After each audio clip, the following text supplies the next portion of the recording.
안녕하세요. 보기는 식탁 보기예요. 오늘은 닭볶음탕과 찜닭을 준비했어요. 두 가지 재료가 동일하기 때문에 한 번에 재료 손질에 들어가서 재료는 사실 2배가 화면에 나왔어요.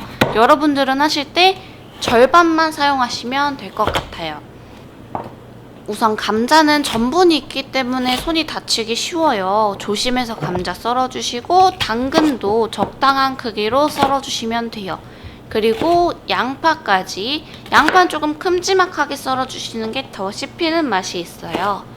그리고 고추도 마찬가지로 초록색과 빨간색을 사용했는데 색감을 내기 위해서 그런 거지 한 가지만 사용해줘도 크게 상관이 없어요.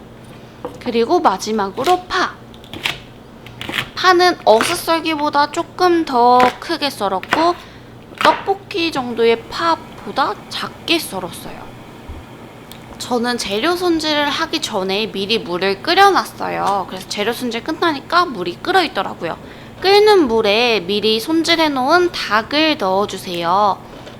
닭의 지방과 내장을 제거하고 흐르는 물에 씻어준 닭을 끓는 물에 넣어주세요. 저희는 찜닭까지 할 거기 때문에 2마리를 사용해서 양이 많은 거고요. 여러분은 1마리를 기준으로 잡아주시면 됩니다. 닭이 잠길 정도의 물을 끓인 후 닭을 투입한 후 소주를 부어줬어요. 소주는 100ml 부어줬는데 잡내를 없애기 위해서 부어준 거예요. 닭이 그렇게 삶아졌다면 흐르는 물에 한 번 더 씻어주시면 돼요. 그럼 완벽히 핏물과 잡내가 제거가 됩니다. 그리고 팬에 한 번 삶아낸 닭을 넣어줄게요. 닭을 넣고 물 500ml를 부어줍니다. 그럼 어느 정도 잠길 거예요? 완전히 잠기진 않아요. 어느 정도 잠길 정도로 넣어주셨다면 위로 감자를 넣어줄 거예요. 감자가 제일 나중에 있기 때문에 먼저 넣어줬어요. 같이 보글보글 끓여주시면 됩니다. 이때 설탕을 넣고 끓여주시면 닭이 단맛을 흡수해서 더 달짝지근하게 단맛을 즐길 수 있다고 해요. 여러분도 한번 설탕 넣어서 닭을 끓여보시면 어떨까 싶어요. 골고루 저어주신 후에 감자가 익어갈 때까지 끓여주실 건데 이때 뚜껑을 덮으면 잡내가 날 수 있어요. 뚜껑은 열고 팔팔 끓여주세요.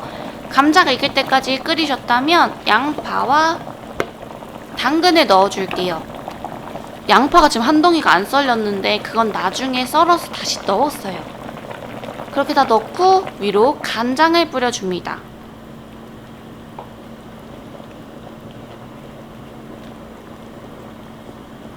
간장과 다시다.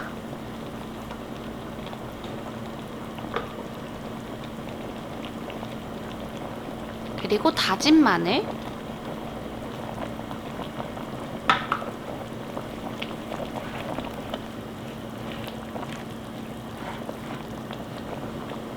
그리고 고춧가루를 넣어줍니다. 이때 고춧가루를 넣냐 간장만 넣냐에 따라서 닭볶음탕과 찜닭을 분류할 수 있어요. 고춧가루를 넣어주면 닭볶음탕, 간장만 넣으면 찜닭. 그렇게 닭과 당근이 익어갈 때쯤 손질해놨던 파와 고추를 넣어주세요.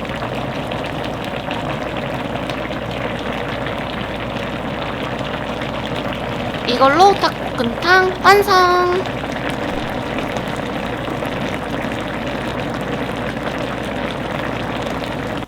이제 간장 찜닭을 해볼게요. 미리 데쳐놨던 닭을 넣어주시고 똑같이 물 500을 부어주세요. 얘도 마찬가지로 닭이 다 잠기진 않고 반 정도 자작자작 잠길 거예요. 이때 가장 마지막에 있는 감자를 같이 넣어주세요.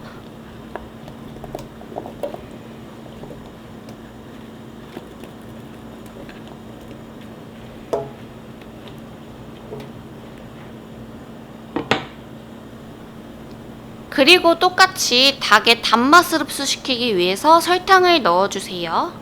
이때 찜닭에 넣는 설탕은 닭볶음탕의 2배 정도로 넣어주시면 좋습니다. 감자가 익어갈 때쯤 미리 손질해놨던 다른 야채도 넣어줄게요. 양파랑 당근을 넣고 간장을 부어주세요.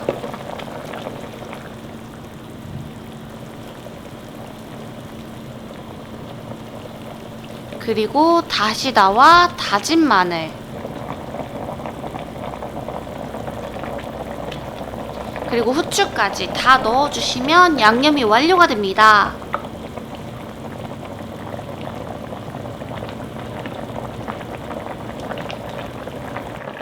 그렇게 닭과 당근이 익어갈 때쯤 올리고당을 넣어주세요. 올리고당을 넣는 이유는 윤기를 더해주며 훨씬 부드러운 맛으로 즐길 수 있으세요. 그리고 파와 청양고추를 넣어줄게요. 그리고 미리 물에 불려놨던 불린 당면을 넣어줬어요. 당면을 넣으면서 양에 따라 간장을 살짝 더 넣어주셔도 됩니다. 찜닭의 색을 진하게 하면서 당면에 간을 더해주기도 하거든요. 이렇게 찜닭 완성! 맛있게 보셨다면 구독과 좋아요, 알림 설정 눌러주세요. 안녕!